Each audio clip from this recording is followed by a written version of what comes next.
confrontation entre Iran et Israël va forcément impliquer la Chine et la Russie, c'est inéluctable. Parce que l'Iran a un positionnement assez stratégique par rapport à l'économie chinoise. Donc je pense que la Chine ne va pas du tout laisser l'État islamique d'Iran tout seul, ça c'est clair et net. La Russie, c'est un allié sûr et certain de l'Iran. Donc quelque part, on va dire que l'Iran n'est pas seul. C'est-à-dire que l'Iran était seul quand il était avec Israël, quand il était en face de l'État d'Israël. Mais là, vu que le mastodonte américain s'implique dans l'affrontement, ça veut dire que la Russie et la Chine aussi vont davantage s'impliquer. Voilà.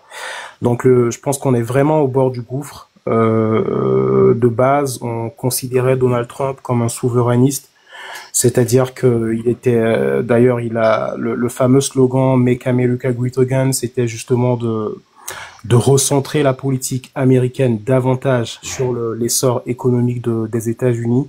Donc l'idée de base, c'était d'éviter les guerres, de réduire le déploiement militaire américain à l'étranger. Voilà. Donc moi personnellement, je ne sais pas pourquoi il a pris cette décision et je ne m'attendais pas du tout à ça. Et je pense qu'il y a pas mal de gens qui ont été surpris par cette décision de Trump. Alors il y a deux choses. Soit il est toujours sous l'emprise du deep state américain, donc de l'establishment, de l'état profond, ce que George Bush père appelait les fous de la cave. Ça veut dire qu'il y a encore des gens qui peuvent contrôler de près ou de loin Donald Trump. C'est possible. Pour moi, c'est une éventualité. Soit Donald Trump était au courant, il savait que les Iraniens avaient déplacé leur programme d'enrichissement, comme vous l'avez mentionné, le 19. Et au fait, c'était juste une frappe pour envoyer des signaux comme quoi les États-Unis ne faiblissent pas, comme quoi ils sont toujours puissants, ils ont cette capacité de violer la souveraineté des États et tout, voilà, globalement. Donc je pense qu'il y a que ces deux raisons qui puissent réellement motiver Donald Trump. Et moi je penche beaucoup plus pour la deuxième raison, c'est-à-dire qu'ils avaient bien conscience que les Iraniens ont déplacé leur programme d'enrichissement, et pour moi c'était juste des frappes pour envoyer des signaux aux autres États. Voilà. Alors,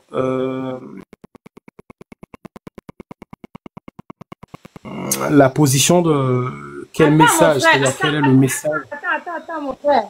Mon frère. Attends, mon frère. Là, tu viens de dire quelque chose. Donc, tu penses que les Américains savaient. Et c'est juste des signaux pour envoyer aux autres. Mais en fait, ce que tu ne vois pas, en tout cas, je ne sais pas si c'est mon analyse, mais, est-ce que tu imagines moi personnellement, si je suis une grande puissance, je ne peux pas me permettre de me faire humilier parce que les États-Unis viennent de subir une humiliation. Une humiliation dans le monde. Ils se sont vantés d'une frappe qui n'a pas marché. Donc, en fait, les États-Unis sont devenus à un niveau où ils se font ridiculiser pour pouvoir envoyer des signaux aux autres. Non, moi perso, tout ce que tu as dit avant, c'est bon. Voilà, je ne crois pas du tout. Ils ont voulu jouer, en fait, ce que les Américains ont fait. Attends, Ob. Ce que les Américains ont fait, c'est d'essayer de duper le monde entier à travers une fausse communication envoyée partout dans les chaînes de propagande aussi bien américaines que occidentales.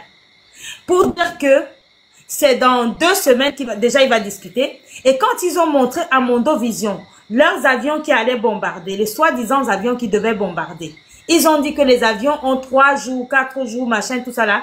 Mais en fait, c'était pas ces avions qui devaient bombarder, qui sont partis. L'avion qui a bombardé est parti du Missouri. En fait, ils ont fait une communication dans le but de duper l'Iran en lui disant, on va dans 2 semaines, je te donne 2 semaines. Et pendant ce temps, ils étaient en train de duper également le monde entier à travers les avions qui devaient bombarder, tout en sachant que c'était machin, ils allaient faire partie les choses plutôt plus par le Missouri pour venir surprendre. Malheureusement, les services secrets, aussi bien chinois, aussi bien russes, aussi bien iraniens eux-mêmes, ont intercepté les informations et c'est pour ça que l'Iran est venu rapidement le faire. Si les États-Unis savaient qu'il n'y avait rien, les États-Unis n'allaient absolument pas se faire humilier comme ils se sont fait humilier aujourd'hui.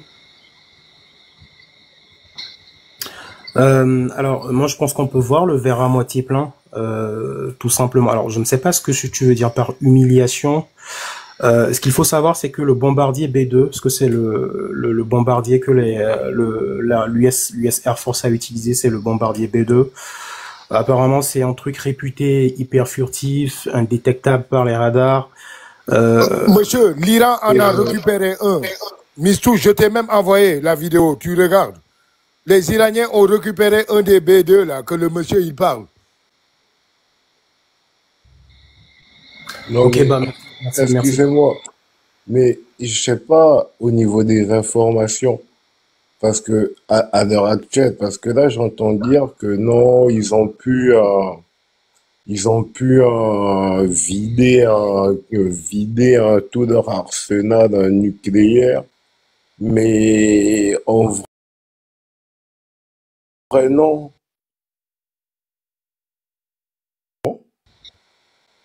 On a réduit toutes les capacités de production de nucléaire iranien, en fait. Permettez-moi juste de finir mon intervention, les gars, s'il vous plaît, s'il vous plaît. Attends, laissez-le terminer. JP, laisse-le terminer. Non, mais les informations, parce que actuellement, au moment là où on parle là, la capacité de production de nucléaire qui était déjà autour de 90% chez les Iraniens est complètement réduite. Donc on parlera même plus de et c'était ça le but en fait de Trump. C'est-à-dire que, mais les gars, moi, ça fait un petit moment que je suis sur le panel. Je pense qu'il y a pas mal de gens qui ont parlé. Je n'ai écouté personne. Laisse-le terminer. J'ai quand même Vas-y. Et je pense qu'il s'agit tout simplement d'une communication de guerre. Vous êtes censé le savoir.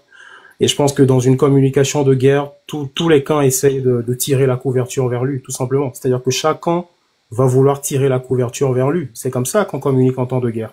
Donc au fait que les Iraniens disent qu'ils ont réussi à déplacer leur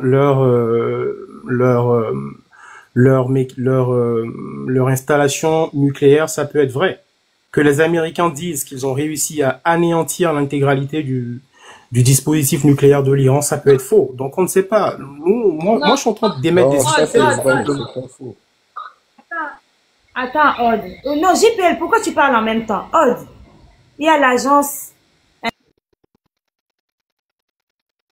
internationale de l'énergie atomique qui est censée mesurer chaque fois qu'il y a un bombardement d'un site nucléaire, qui est censé mesurer la radioactivité dans l'air. Cette agence internationale de l'énergie atomique a communiqué aujourd'hui en disant à Mondovision qu'aucune observation de la radiation n'est faite au-dessus de l'Iran. Aucune radiation. On ne peut pas bombarder un site nucléaire sans, si le bombardement a réussi, on ne peut pas bombarder, c'est logique. C'est vraiment, franchement, ça fait partie de la logique. On ne peut pas bombarder un site radioactive. Ouais, non, mais ma sœur, c'est tant mieux. Honnêtement, s'il n'y a pas d'émission, ouais, je suis d'accord avec toi. C'est-à-dire que s'il n'y a pas d'émission radioactive, c'est de bonne guerre. C'est ce qu'on souhaite pour l'humanité. En fait, ce que j'essaie de dire, c'est que je prends les pincettes à chaque fois. Moi, je ne fais pas d'affirmation. J'émets des hypothèses. Je ne suis pas en train de faire des affirmations. C'est-à-dire que si vous tendez l'oreille et que vous écoutez un peu ce que ma rhétorique, je ne suis pas en train de faire des affirmations. Moi, je suis en train d'émettre des hypothèses. C'est-à-dire que je remets en cause, j'observe, j'analyse et je remets en cause, au fait. Je ne crois pas. Tu vois. Après, à chacun de faire son analyse. De comprendre et de t'apporter des informations aussi. Parce que tu dis des choses, tu nous informes sur certaines choses. Mais moi aussi, j'essaye de compléter en te disant que ce que chacun de son côté. Moi, je te dis simplement qu'il y a donc, pendant ils tirent les couvertures d'un côté ou d'un autre. Maintenant, tu peux avoir une idée plus claire parce que celui qui est au milieu et qui est censé mesurer la radioactivité, c'est l'agence dernier a déjà communiqué à ce sujet. Donc, on sait maintenant quel camp ment et quel camp dit la vérité à partir de là. C'est pertinent ce que tu dis par rapport au communiqué de l'agence de régulation atomique nucléaire, c'est pertinent. Donc en fait, pour revenir à ce que je disais, pour finir et laisser la parole, je disais que moi je suis un peu stupéfait par la décision de Trump parce que de base on considérait qu'il était souverainiste et que, en fait, il y a pas mal de trucs en jeu. Il y a énormément de choses en jeu. C'est-à-dire, il y a le fait que l'escalade, il peut y avoir un véritable problème d'escalade entre des puissances nucléaires. Le détroit d'Ormuz peut être fermé par l'Iran. Donc, au fait, je pense qu'il y a 20 à 30% du commerce international qui transite par ce détroit. Donc, au fait, il y a énormément de choses en jeu. C'est pour ça que je disais, à mon niveau, je trouve la décision de Trump un peu irrationnelle quand même. Je pense qu'il y a pas mal d'informations qui vont venir dans les prochains jours, dans les prochaines semaines. On va savoir davantage, on va avoir beaucoup plus d'informations sur ce qui s'est réellement passé, sur les raisons qui ont poussé Donald Trump à prendre cette décision. Je vais revenir à l'AES et à l'Afrique. Je pense qu'on a tous compris le message. Il faut impérativement qu'on établisse avec des partenaires fiables qui ont une perception plutôt intéressante de l'homme noir. Donc moi, je pense tout de suite à la Russie, avec qui on peut avoir au niveau de l'armement, au niveau de la protection. Voilà, je pense qu'il y a pas mal de choses à faire avec la Russie, également avec la Chine.